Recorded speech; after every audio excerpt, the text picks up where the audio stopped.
अथ अष्टादशोऽध्यायः। अर्जुन उवाच सन्न्यासस्य महाबाहो तत्त्वमिच्छामि वेदितुम् त्यागस्य च हृषीकेश पृथक् केशिनिषूदन। श्रीभगवानुवाच काम्यानां कर्मणां न्यासम् सन्न्यासं कवयो विदुः सर्वकर्मफलत्यागम् प्राहुस्त्यागं विचक्षणाः। त्याज्यं दोषवदित्येके कर्म प्राहुर्मनीषिणः। यज्ञदानतपः कर्म न त्याज्यमिति चापरे।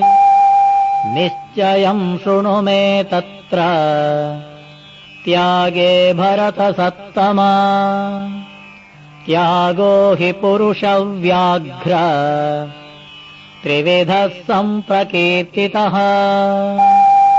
यज्ञदानतपः कर्म न त्याज्यं कार्यमेव तत्। यज्ञो दानं तपश्चैव पावनानि मनीषिणाम्। एतान्यपि तु कर्माणि सङ्गं त्यक्त्वा फलानि च कर्तव्यानीति मे पार्थ निश्चितं मतमुत्तमम्। नियतस्य तु सन्न्यासः कर्मणो नोपपद्यते। मोहात् तस्य परित्यागः तामसः परिकीर्तितः। दुःखमित्येव यत्कर्म कायक्लेशभयात् त्यजेत्। स कृत्वा राजसं त्यागम् नैव त्यागफलं लभेत्। कार्यमित्येव यत्कर्म नियतं क्रियतेऽर्जुन। सङ्गं त्यक्त्वा फलं चैव स त्यागः सात्विको मतः। न द्वेष्ट्य कुशलं कर्म कुशलेनानुषज्यते। त्यागी सत्त्वसमाविष्टः मेधावी छिन्न संशयः। न हि देहभृता शक्यम् त्यक्तुं कर्माण्यशेषतः। यस्तु कर्मफलत्यागी स त्यागीत्यभिधीयते। अनिष्टमिष्टं मिश्रं च त्रिविधं कर्मणः फलम्। भवत्यत्यागिनां प्रेत्य न तु सन्न्यासिनां क्वचित्। पञ्चैतानि महाबाहो कारणानि निबोध मे। साङ्ख्ये कृतान्ते प्रोक्तानि सिद्धये सर्वकर्मणाम्। अधिष्ठानं तथा कर्ता करणं च पृथग्विधम्। विविधाश्च पृथक् चेष्टा दैवं चैवत्र पञ्चमम्। शरीरवाङ्मनोभिर्यत् कर्म प्रारभते नरः। न्याय्यं वा विपरीतं वा पञ्चैते तस्य हेतवः। तत्रैवं सति कर्तारम् आत्मानं केवलं तु यः पश्यत्यकृतबुद्धित्वात् न स पश्यति दुर्मतिः। यस्य नाहङ्कृतो भावः बुद्धिर्यस्य न लिप्यते हत्वापि स इमान् लोकान् न हन्ति न निबध्यते ज्ञानं ज्ञेयं परिज्ञाता त्रिविधा कर्म चोदना करणं कर्म कर्तेति त्रिविधः कर्म संग्रहः ज्ञानं कर्म च कर्ता च त्रिधैव गुणभेदतः प्रोच्यते गुणसंख्याने यथावत् शृणुताम्यपि सर्वभूतेषु येनैकम् भावमव्ययमीक्षते अविभक्तं विभक्तेषु तज्ज्ञानं विद्धि सात्विकम् पृथक्त्वेन तु यज्ञानम् नानाभावान् पृथग्विधान् वेत्ति सर्वेषु भूतेषु तज्ज्ञानं विद्धि राजसम् यत्तु कृत्स्नवदेकस्मिन् कार्ये सक्तमहैतुकम् अतत्त्वार्थवदल्पम् च तत्तामसमुदाहृतम् नियतं सङ्गरहितम् अरागद्वेषतकृतम् अफलप्रेप्सुना कर्म यत्तत्सात्विकमुच्यते यत्तु कामेप्सुना कर्म साहङ्कारेण वा पुनः क्रियते बहुलायासम् तद्राजसमुदाहृतम् अनुबन्धं क्षयं हिंसाम् अनवेक्ष्य च पौरुषम् मोहादारभ्यते कर्म यत्तत्तामसमुच्यते मुक्तसङ्गो नहं वादी धृत्युत्साहसमन्वितः सिद्ध्यसिद्ध्यो निर्विकारः कर्ता सात्विक उच्यते रागे कर्मफलप्रेप्सुः लुब्धो हिंसात्मको शुचिः हर्षशोकान्वितः कर्ता राजसः परिकीर्तितः अयुक्तः प्राकृतस्तब्धः शठो नैष्कृतिकोलसः विषादी दीर्घसूत्री च कर्ता तामस उच्यते बुद्धेर्भेदं धृतेश्चैव गुणतस्त्रिविधं शृणु प्रोच्यमानाम् अशेषेण पृथक्त्वेन धनञ्जय प्रवृत्तिं च निवृत्तिं च कार्याकार्ये भयाभये बन्धं मोक्षं च या वेत्ति बुद्धिः सा पार्थ सात्विकी यया धर्ममधर्मं च कार्यं च कार्यमेव च अयथावत् प्रजानाति बुद्धिः सा पार्थ राजसी अधर्मं धर्ममिति या मन्यते तमसावृता सर्वार्थान् विपरीतांश्च बुद्धिः सा पार्थ तामसी धृत्या यया धारयते मनः प्राणेन्द्रियक्रियाः योगेनाव्यभिचारिण्या धृतिः सा पार्थ सात्विकी यया तु धर्मकामार्थान् धृत्या धारयतेऽर्जुन प्रसङ्गेन फलाकाङ्क्षी धृतिः सा पार्थराजसी यया स्वप्नं भयं शोकम् विषादं मदमेव च न विमुञ्चति दुर्मेधा धृतिः सा पार्थतामसी सुखं त्विदानीं त्रिविधम् शृणु मे भरतर्षभ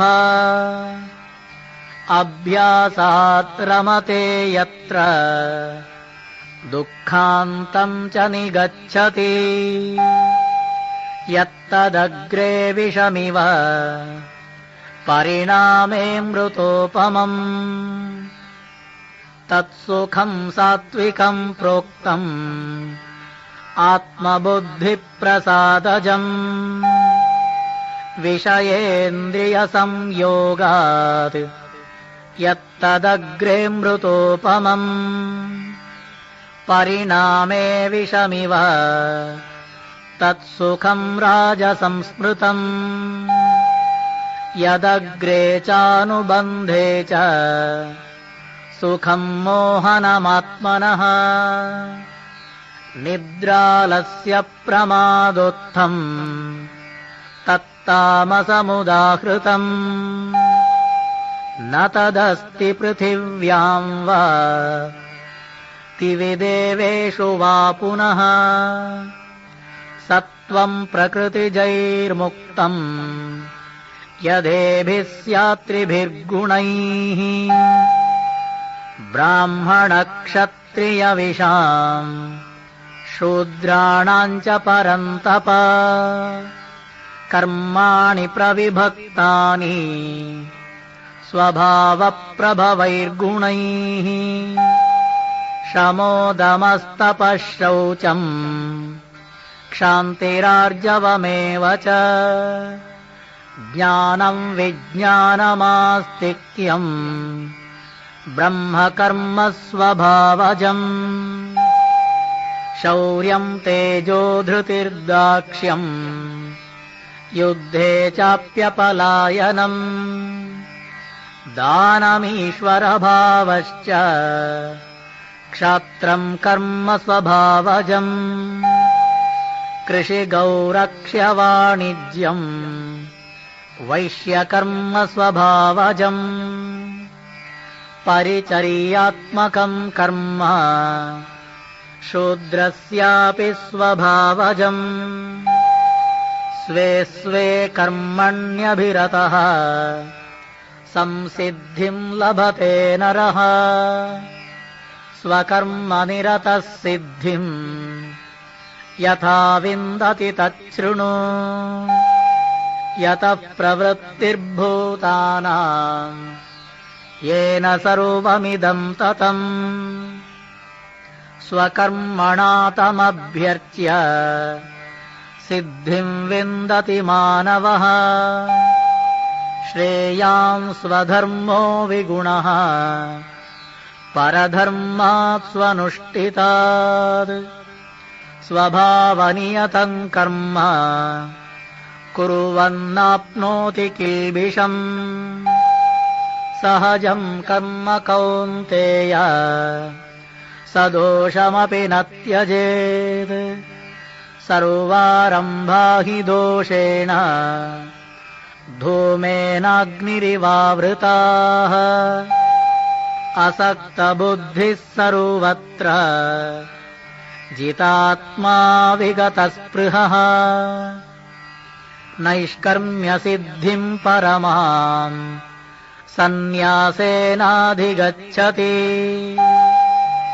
सिद्धिं प्राप्तो यथा ब्रह्मा तथाप्नोति निबोध मे समासेनैव कौन्तेय निष्ठा ज्ञानस्य या परा बुद्ध्या विशुद्धया युक्तः धृत्यात्मानं नियम्य च शब्दादीन् विषयान् त्यक्त्वा रागद्वेषौ व्युदस्य च विविक्तसेवी लघ्वाशी यतवाक्कायमानसः ध्यानयोगपरो नित्यम् वैराग्यम् समुपाश्रितः अहङ्कारम् बलम् दर्पम् कामम् क्रोधम् परिग्रहम् विमुच्य निर्ममः शान्तः ब्रह्मभूयाय कल्पते ब्रह्मभूतप्रसन्नात्मा न शोचति न काङ्क्षति समः सर्वेषु भूतेषु मद्भक्तिम् लभते पराम् भक्त्या मामभिजानाति यावान् यश्चास्मि तत्त्वतः ततो माम् तत्त्वतो ज्ञात्वा विशते तदनन्तरम् सर्वकर्माण्यपि सदा कुर्वाणो मद्व्यपाश्रयः मत्प्रसादादवाप्नोति शाश्वतम् पदमव्ययम् चेतसा सर्वकर्माणि मयि सन्न्यस्य मत्परः बुद्धियोगमुपाश्रित्य मच्चित्तः सततम् भव मच्चित्तः सर्वदुर्गाणि मत्प्रसादात्तरिष्यसि अत चेत्त्वमहङ्कारात् न श्रोष्यसि विनङ्क्ष्यसि यदहङ्कारमाश्रित्य न योत्स्य इति मन्यसे मिथ्यैष व्यवसायस्ते प्रकृतिस्त्वाम् नियोक्ष्यति स्वभावजेन कौन्तेय निबद्धस्वेन कर्मणा कर्तुम् नेच्छसि यन्मोहात् करिष्यस्य वशोऽपि तत् ईश्वरः सर्वभूतानाम् हृद्देशेऽर्जुन तिष्ठति भ्रामयन् सर्वभूतानि यन्त्रारूढानि मायया तमेव शरणम् गच्छ सर्वभावेन भारत तत्प्रसादात् पराम् शान्तिम् स्थानम् प्राप्स्यसि शाश्वतम् इति ते ज्ञानमाख्यातम् गुह्यात् गुह्यतरम् मया विमृशैतदशेषेण यथेच्छसि तथा कुरु सर्वगुह्यतमम् भूयः शृणु मे परमम् वचः इष्टोऽसि मे दृढमिति ततो वक्ष्यामि ते हितम् मन्मना भव मद्भक्तः मद्याजी माम् नमस्कुरु मामे वैष्यसि सत्यन्ते प्रतिजाने प्रियोऽसि मे सर्वधर्मान् परित्यज्य मामेकम् शरणम् व्रज अहम् त्वा सर्वपापेभ्यः मोक्षयिष्यामि मा शुचः इदम् ते नातपस्काय नाभक्ताय कदाचन न चाशुश्रूषवे वाच्यम् न च माम् योऽभ्यसूयति य इमम् परमम् गुह्यम् मद्भक्तेष्वभिधास्यति भक्तिम् मयि पराम् कृत्वा मामे वैशत्य-संशयः न च तस्मान्मनुष्येषु कश्चिन्मे प्रियकृत्तमः भविता न च मे तस्माद् अन्यः प्रियतरो भुवि अद्यष्यते च य इमम् धर्म्यम् संवादमावयोः ज्ञानयज्ञेन तेनाहम् इष्टस्यामिति मे मतिः श्रद्धावाननसूयश्च शृणुयादपि यो नरः सोऽपि मुक्तः शुभान् लोकान् प्राप्नुयात् पुण्यकर्मणा कच्चिदेदच्छ्रुतम् पार्थ त्वयैकाग्रेण चेतसा कच्चिदज्ञानसम्मोहः प्रनष्टस्त्रिधनञ्जय अर्जुन उवाच नष्टो मोहस्मृतिर्लब्धा त्वत्प्रसादान्मयाच्युत स्थितोऽस्मि गतसन्देहः करिष्ये वचनं तव सञ्जय उवाच इत्यहं वासुदेवस्य पार्थस्य च महात्मनः संवादमिममश्रौषम् अद्भुतं रोमहर्षणम्